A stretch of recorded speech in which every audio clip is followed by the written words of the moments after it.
Les scribes et les pharisiens sont assis dans la chaire de Moïse. Faites donc, et observez tout ce qu'ils vous disent, mais n'agissez pas selon leurs œuvres, car ils disent et ne font pas. Ils lient des fardeaux pesants et les mettent sur les épaules des hommes, mais ils ne veulent pas les remuer du doigt. Ils font toutes leurs actions pour être vus des hommes. Ainsi, ils portent de larges phylactères et ils ont de longues franges à leurs vêtements. Ils aiment la première place dans les festins et les premiers sièges dans les synagogues. Ils aiment à être salués dans les places publiques et à être appelés par les hommes. Rabbi, mais vous, ne vous faites pas appeler Rabbi, car un seul est votre maître, et vous êtes tous frères. Et n'appelez personne sur la terre votre père, car un seul est votre père, celui qui est dans les cieux.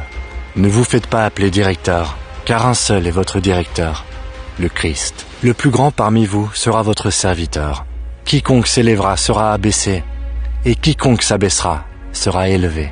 Malheur à vous, scribes et pharisiens hypocrites, parce que vous fermez aux hommes le royaume des cieux.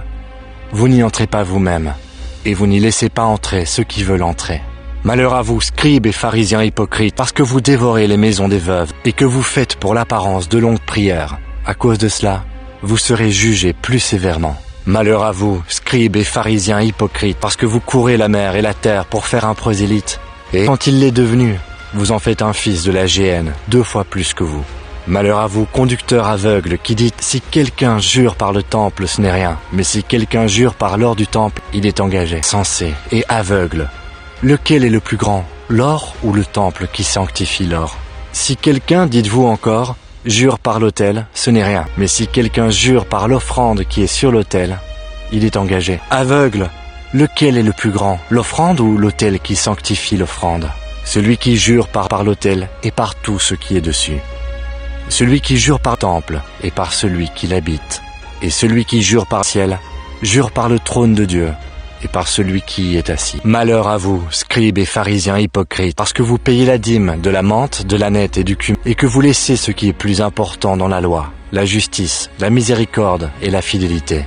C'est là ce qu'il fallait pratiquer, sans négliger les autres choses. Conducteur aveugle, qui coulait le moucheron et qui avalait le chameau. Malheur à vous, scribes et pharisiens hypocrites, parce que vous nettoyez le dehors de la coupe et du plat, et qu'au-dedans, ils sont pleins de rapine et d'intempérance. Pharisiens aveugles, nettoient premièrement l'intérieur de la coupe et du plat, afin que l'extérieur aussi devienne net.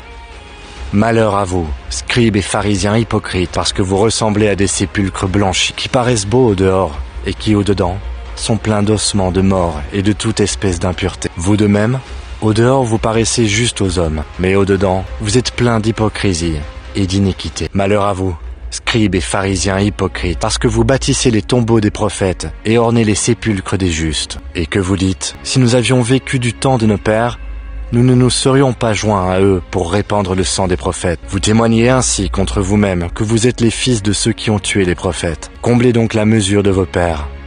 Serpents, race de vipères, comment échapperez-vous au châtiment de la géhenne? C'est pourquoi, voici, je vous envoie des prophètes, des sages et des scribes.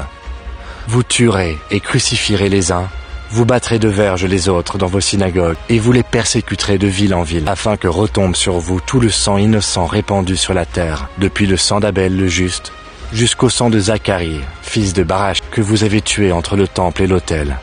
Je vous le dis en vérité, tout cela retombera sur cette génération. Jérusalem, qui tue les prophètes et qui lapide ceux qui te sont envoyés. Combien de fois ai-je voulu rassembler tes enfants, comme une poule rassemble ses poussins sous ses ailes, et vous ne l'avez pas voulu. Voici, votre maison vous sera laissée déserte, car je vous le dis, vous ne me verrez plus désormais, jusqu'à ce que vous disiez, béni soit celui qui vient au nom du Seigneur.